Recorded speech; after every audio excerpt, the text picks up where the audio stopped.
ಎಲ್ಲರಿಗೂ ನಮಸ್ಕಾರ. ನನ್ನ ಕವನ ಸಂಕಲನ ಭಾವಮಾಧುರ್ಯದಿಂದ ಒಂದು ಕವಿತೆಯನ್ನು ವಾಚಿಸುತ್ತಿದ್ದೇನೆ. ಕವನದ ಶೀರ್ಷಿಕೆ ಶ್ಯಾಮ.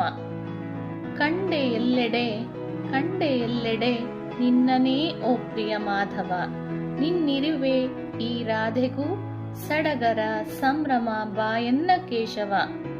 ಬೆಳಕಿನ ಕಿರಣದಲ್ಲೂ ನಿನ್ನ ರೂಪವೇ ನೀಲಮೇಘ ಶ್ಯಾಮ, ಹಸಿರ ಸಿರಿಯಲ್ಲೂ ನಿನ್ನ ಉಸಿರು ಬಾಯನ್ನ ಪ್ರಿಯತಮ. ಮೌನದಲ್ಲಿ ಮಾತಿನಲ್ಲಿ ಗುಡುಗಿನಲ್ಲಿ ಮಿಂಚಿನಲ್ಲಿ ನಿನ್ನನೇ ಕಂಡೆನ, ಗಿರಿ ಶಿಖರ ತಪ್ಪಲ ಸಾಲಿನಲ್ಲೂ ಸೂಸುವ ತಂಗಾಳಿಯಲ್ಲೂ ಕಣ ಕಣದಲ್ಲೂ ನೀನೇ ಇರುವೆ ಮೋಹನ. ನೀನೇ ಭಕ್ತಿ, ನೀನೇ ಮುಕ್ತಿ, ನೀನೇ ಪ್ರೀತಿಯ ಅಭಿವ್ಯಕ್ತಿ ಜನಾರ್ದನ.